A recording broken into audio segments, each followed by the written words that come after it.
You're watching the Eternal Tournament Series. Hello and welcome to the 2018 Season 2 Week 1 ETS Open hosted by aReNGee Eternal. Today we have 64 participants. We're going to play 6 rounds of Swiss before we cut to a top 8. My name is TheSkeeJay, and right now I am flying solo. We don't actually have a second caster in the booth quite yet, so I don't have anyone else to introduce. We are coming off of an invitational win by Tony G on Argenport Midrange. Argenport Midrange is the most represented deck this weekend, followed behind Moment of Creation, the deck LightsOutAce has been playing quite a bit of. But we're not going to see any Argenport or Moment here in round number 1. Instead, we're going to take a look at NotoriousGHP on a Screaming Queens deck list. We're looking to Haunting Scream back some Vicious Highwaymen and some Bandit Queens. He's going up against camat0's Removal Pile. It's a deck that we've seen quite a bit of from camat0 in the last couple of months. So, unfortunately for camat0, a lot of his interaction is slow speed, his wanted posters, his harsh rules, his slays. It's going to be kind of tough to keep up with Haunting Scream, just charging back everything and then killing it right away anyway. But I think we're ready to head on down to the match. As we're going to take a look at, we're going to get NotoriousGHP's point of view. camat0, you'll see his hand. So let's get the players ready to start.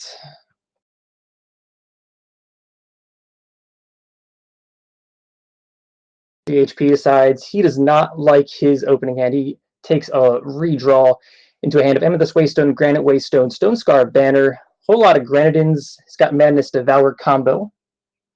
The unique thing that camat0's got going on, he's got 2 copies of Charge Chain Flail in his deck list this weekend. I think that's not very common from him, at least not lately. He plays Crest of Chaos on turn 1, followed up NotoriousGHP with a Granitin Drone. Another Crest, takes a look at the top card. It's another Crest, it goes to the bottom. Back to GHP, Stone Scar Banner, undepleted, attack for 2, knocks camat0 down to 23. He's got Devour at the ready to potentially respond to some form of removal spell.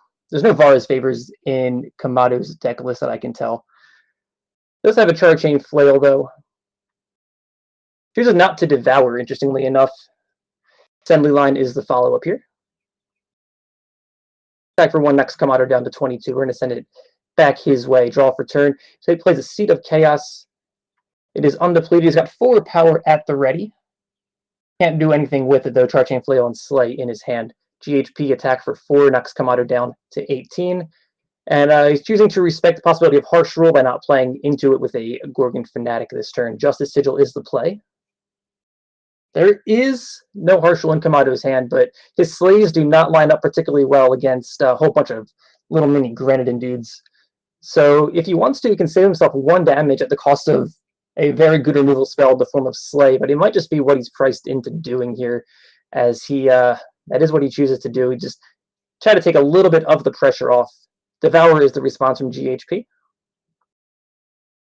2 cards coming his way, Torch and Haunting Scream. Haunting Screaming back a Granitin Drone is kind of cool, because the 1/1 Granitin is going to stick around. Charge Chain Flail takes care of another Granitin. Amethyst Waystone is the play, followed up by Gorgon Fanatic. GHP decided there's no Harsh Rule, otherwise he would have rather played the Harsh Rule as opposed to 2 removal spells to kill 2 Granitins. See another Slay come down. camat0 left with just a couple of Sigils in his hand, a Fire and a Justice. Goes for the Slay on the Fanatic. Devour is the response. And GHP picks up a Vicious Highwayman. That is a card he can play. He's got the requisite influence. Instead, we're going to see a Haunting Scream back on a Gorgon Fanatic, and he's going to play a Champion of Fury. Champion of Fury, really cool card in this deck. Naturally has charge. It's good to Dark Return back. It's fine to Scream back also. Draws 3 cards off the Fanatic. Among them is a Crest. He's going to take a look at a Granite Waystone, leave it on top. camat0 plays power number 7, and he has seen enough. Game number 1 is going to go to GHP. Felnscar's Screaming Queens takes game number 1 over FJS. Removal piles and go into the sideboards. GHP looking at 3 copies of Island's Intervention, 4 Sabotage, 3 copies of Annihilate, 3 copies of Treachery, and a couple of recurring nightmares. On the other side, camat0's removal pile, it's got 4 Sabotages, Suffocate, 3 copies of Annihilate, Vanquish, 4 Valkyrie Enforcers, and a couple copies of Statuary Maiden. Let's look at GHP's sideboard plan first. Recurring Nightmare is a card that's traditionally going to be very good against like slow speed removal. It dodges Slay, it dodges Harsh Rule, things like that, and it just becomes a nuisance. It dodges Arc Runehammer. It becomes a nuisance for the removal pile deck to deal with unless they have like specifically Torch. So I think that's a card he's going to want to bring in. Other than that, Island's Intervention can counter Slay if he decides that's an option he wants to use. But honestly, his main deck is so well positioned against this type of strategy that he doesn't need to worry about bringing in too many cards. He only really needs the recurring nightmares, and maybe he wants to trim on like the madnesses to make room for that. On the other side, though, we have camat0 on his removal pile. And he wants a lot of these cards. He wants the Sabotages, I would imagine, to get rid of the Screams, the Devours. He's going to want the Valkyrie Enforcers and the Statuary Maidens just to keep things from doing a whole lot of damage as they get screamed back and Dark returned back. Maiden especially is very good because it means that Dark Return is just a dead card. If they're cudgels, you can't Dark Return them. Same thing with Valkyrie Enforcer. If you can answer a Gorgon Fanatic with something like that, that is a pretty good way to make sure you don't get blown out by future Haunting Screams and the like. The Sabotage, or the Suffocate, the Annihilates, the Vanquish is not really where he really wants to be here. He needs things that can really deal with the deck as a whole instead of trying to target individual units, especially when you're dealing with a whole bunch of like little Grenadins that annihilate. You don't want to annihilate a Grenadin, right? We are back in the game.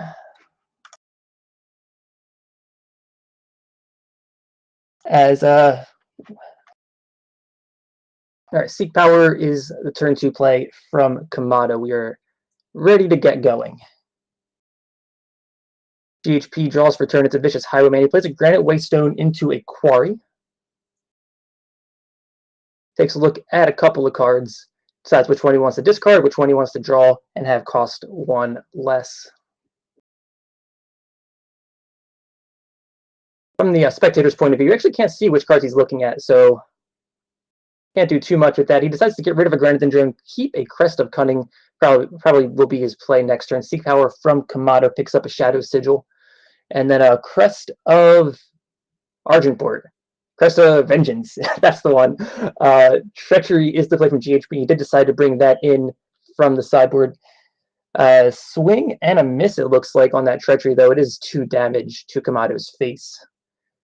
Follows up with a Crest. Undepleted Seat of Glory from camat0 passes the turn back 4 power available. Crest of Cunning to play from GHP. Takes a look at his top card. It's a Stone Scar Banner.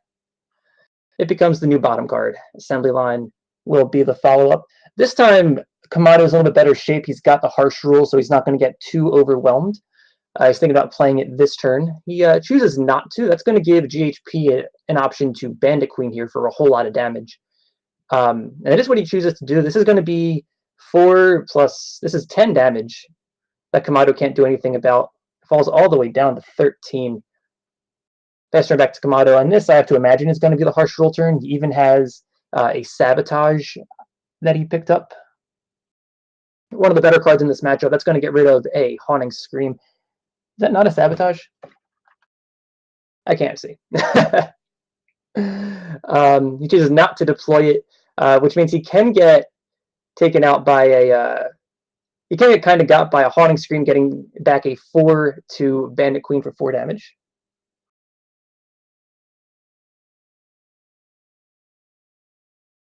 GHP's got a lot of options here. He can go with a Vicious Highwayman for 5 damage. He can Scream back. He can get that Recurring Nightmare into play if he wants to not respect Torch as a possibility. camat0 is holding that up.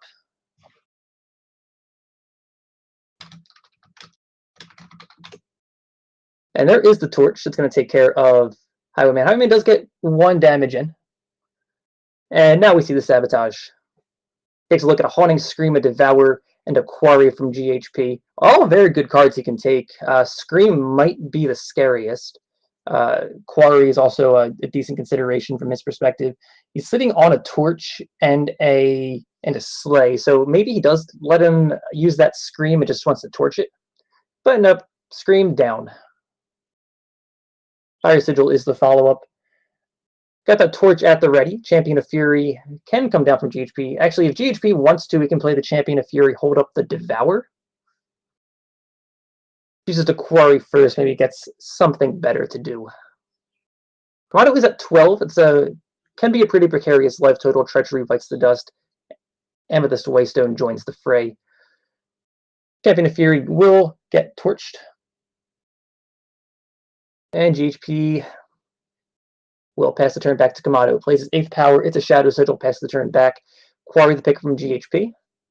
Camat0's down to only 2 cards, so we have to decide how much we want to play around future torches. There is not one, and Camat0's going to go down to 7. That means this recurring Nightmare actually has Vanquish the draw for Camat0. Recurring Nightmare actually has pretty free reign over the rest of this game unless the 3rd torch from Camat0 gets picked up. Sabotages the draw. We can protect this. Going to see a Slay, and he's going to get rid of it. Recurring Nightmare comes in for 1. Camat0 down to 6, and he's looking for pretty much torch at this point. Ikaria would be fine as well. Statuary Maiden is a good follow-up. It's going to check the Champion of Fury that just got drawn, but it's not going to do anything against this flying Nightmare that happens to recur on occasion. GHP can play the Amethyst Waystone. That is going to be worth 1 point of damage. He does have the requisite Shadow. But he also just has a lethal flyer next turn that Camat0 can't deal with at slow speed. Harsh Roll is the pickup. That's not going to do it. Camat0 concedes game number 2, and that's going to be a 2-0 win for GHP as his Felnscar Screaming Queen takes down Camat0's removal pile. So that match ended very, very early. We're going to have to take a look and see if we have any backup matches that we can jump to. But for right now, let's talk about how that matchup happened to play out, as Camat0's slow speed, Slay, Harsh Roll, or Runehammer package is just not really going to be that great against a whole bunch of charge units like Vicious Highwayman and Bandit Queen, or even things that get, or also for that matter, Champion of Fury, as well as like Haunting Scream things and Dark Return things. Camat0 just ran out of cards in game number 2, didn't quite have the velocity to keep up.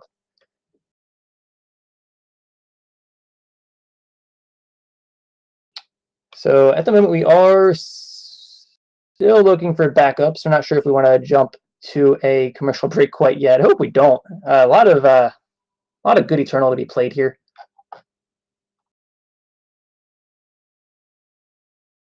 All right, looks like we're going to be jumping into a to LightsOutAce's game. LightsOutAce, as a lot of you may know, has been playing a lot of FTP Moment of Creation. That's what he brought this weekend, as he's up against, well, that's a tough name to say. Let's call him Quyght.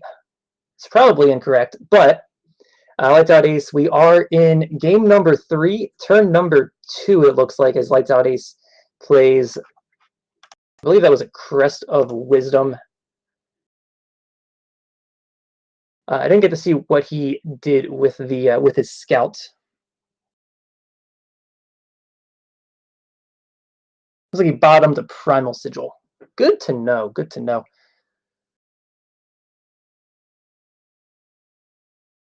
So at the moment, we are, I guess, waiting for the go-ahead for the players to start going, as they've been holding, waiting for us to come join them.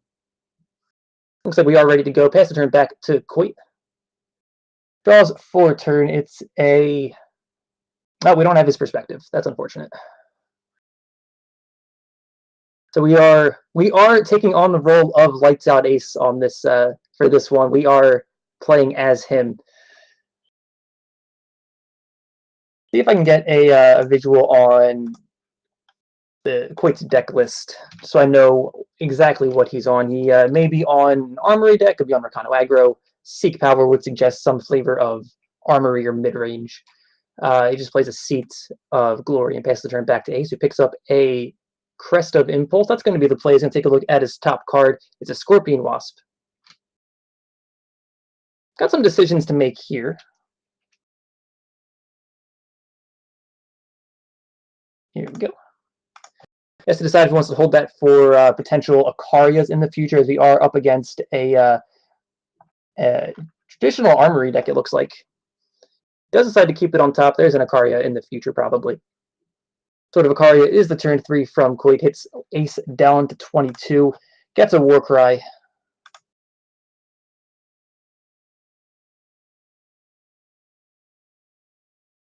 And Ace passes the turn back. He's got Wisdom of the Elders at the ready. Crest of Vengeance is the play.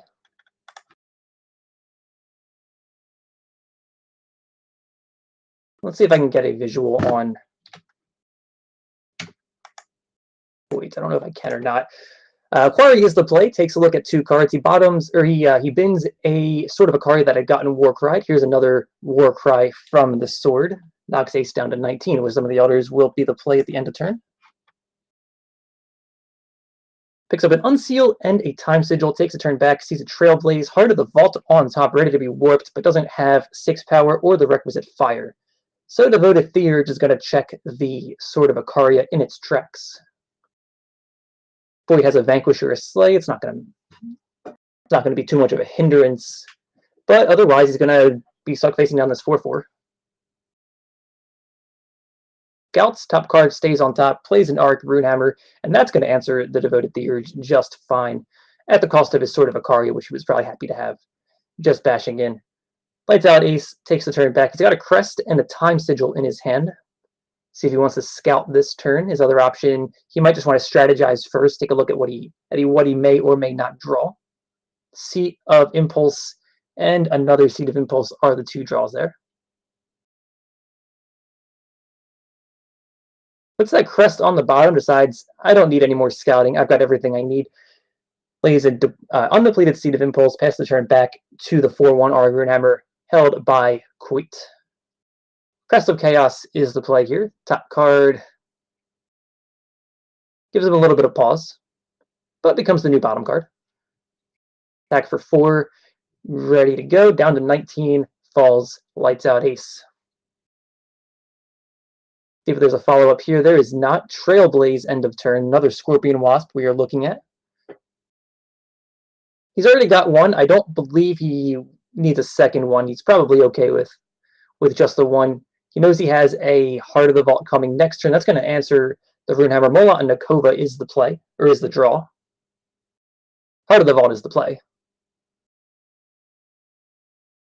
And he picks up a Flamestoker. Well, that's going to do quite a bit of work against a deck that focuses on slow speed removal and a 5/5. As turn 7 comes and goes without an Akaria, turn 7 for LightsOutAce is an attack for 6, and the Flamestoker that he has. He has the Scorpion Wasp ready to answer an Akaria that may get top decked. But draw for turn is Inquisitor Camat0. Not a clean answer to that card in LightsOutAce's hand. Well, he just found one, though. Equivocate does quite a bit of work against Camat0. His revenge, in fact, does end, assuming that is what LightsOutAce wants to do. He also has access to Moment of Creation this turn. He can't quite play Mola and Nakova. Doesn't have a 3rd Primal. We do see the Equivocate come out. Corrupt! Oh no! Corrupt is the answer. That's going to redirect to either an Infernus or a Heart of the Vault. And LightsOutAce, I don't know if he was expecting that, but that's awesome. Going to grab control of the Equivocate. Camat0 is going to stay in play. His revenge, in fact, does not end. LightsOutAce has the Unseal at the ready. He's got to decide if he wants to do that or not. And there it is. We do see it. Camat0 back to the hand. LightsOutAce did give it a little bit of pause, though, as he may have tried to decide if a random 6-drop might just be like pretty good value for him, as his Heart of the Vault already got some value. Pass the turn back to Quyght. Quarry is the draw, looking for a harsh rule specifically. Probably wouldn't say no to a Slay. He does find exactly the card harsh rule. That is a pretty big deal. However, this Moment of Creation is going to have something to say about that, as well as the Flamestoker. That is also just going to be tough for Quyght to deal with. And LightsOutAce has his opponent on the ropes down to 3. He's got Cobalt Waystone. He's got Molotnikova. That's got Spark. That's going to knock Quyght down to -1. LightsOutAce is going to win this match 2-1. FTP Moment of Creation takes down Traditional Armory 2-1 in round number 1. I believe that's going to be the last match that we take a look at. Let's just get confirmation on that. But yeah, LightsOutAce, the Unseal on the Corrupt, the Flamestoker, just way too much for the Armory deck to overcome. We see kind of a similar thing as we saw in the first game that we watched with the with Removal Pile, as slow speed removal. It doesn't really do that much against charging units, and charging units in the form of Flamestoker or Vicious Highwayman are going to be the bane of that deck, as you just like run out of ways to deal with these things, and you just take too much incidental damage along the way. So LightsOutAce takes full advantage of that. Sideboards in that Flamestoker. I don't believe that's in his main deck, and takes down that one.